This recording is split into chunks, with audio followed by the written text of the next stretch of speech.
Hi, ഞാനൊരു കാര്യം കാണിച്ചു തരട്ടെ. അതിനു മുമ്പ് ഒരു കാര്യം പറയാവേ. നമ്മുടെ സബ്സ്ക്രൈബേഴ്സിനൊക്കെ അറിയാം നമ്മുടെ ബൊമ്മാസ് കോഴിയുടെ കാര്യം. അപ്പോൾ ബൊമ്മാസ് എന്ന് പറയുന്ന ആദ്യത്തെ എൻ്റെ കോഴി ഞാൻ +1 പഠിക്കുമ്പോഴേ എനിക്ക് വാങ്ങിച്ചായിരുന്നേ. ആ 2 കോഴിക്കുഞ്ഞുങ്ങളായിരുന്നു, വൈറ്റ് ലെഗോണ്. അതിലൊരു കോഴിക്കുഞ്ഞ് ചത്തുപോയി. അങ്ങനെ പെടക്കുഞ്ഞ് ചത്തുപോയി, പൂവൻകുഞ്ഞ് മാത്രമായി. അതിനിങ്ങനെ കൂട്ടിലിട്ടേക്കും. തീരെ ചെറിയ മുട്ടക്കുഞ്ഞായിരുന്നു. കൂട്ടിലിട്ടേക്കുവേ. എന്നിട്ട് ഞാനിങ്ങനെ വായിച്ചൊക്കെ പഠിക്കുമ്പോൾ അത് കൂട്ടി കിടന്ന് എൻ്റെ അടുത്തിട്ട് ഇങ്ങനെ കരയുമ്പോൾ അടിച്ചു വിടുമ്പോൾ ഓടി വന്ന് മടി കയറിയിരിക്കും. അപ്പം ഞാനിങ്ങനെ പൊത്തി പിടിച്ചോണ്ടിരിക്കുമായിരുന്നു. അങ്ങനെ ഭയങ്കര അറ്റാച്ച്മെൻറ്റോട് കൂടി വളർന്ന് നമ്മുടെ കൂടെ നടക്കും, എന്ത് പറഞ്ഞാലും കേൾക്കും. ഭയങ്കര ബുദ്ധിയും ബോധമൊക്കെ ഉള്ളായിരുന്ന ഒരു കോഴിക്കുഞ്ഞായിരുന്നു. അങ്ങനെയായിരുന്നു ആദ്യത്തെ ബൊമ്മാസ്.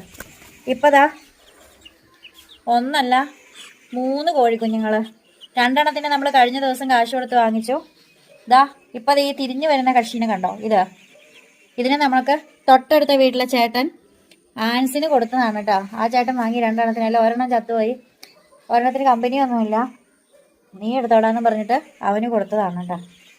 അപ്പോൾ ദാ 3 കോഴിക്കുഞ്ഞുങ്ങൾ.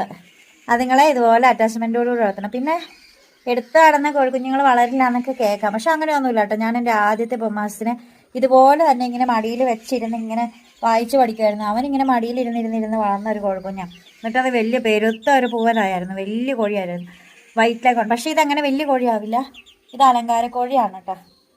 തലയിലൊക്കെ കണ്ടോ, വെറൈറ്റിയാണ് മക്കളെ ഞങ്ങൾ മെയിൻ. അപ്പോൾ അതാ ഇവർ 3 പേരും സെറ്റായി. ഇവരിപ്പോൾ വിശ്രമിക്കാനായിട്ട് ഇരിക്കുവാണ് കേട്ടോ, മടി കയറി. എന്ത് ഡീസൻ്റ് ആയിട്ടാണ് ഇരിക്കുന്നത് നോക്കുക. ക്യാമറയ്ക്കൊക്കെ പോസ് ചെയ്യുന്നുണ്ട്. അപ്പം നമുക്ക് ഇവരെ വളർത്തിയെടുക്കണം.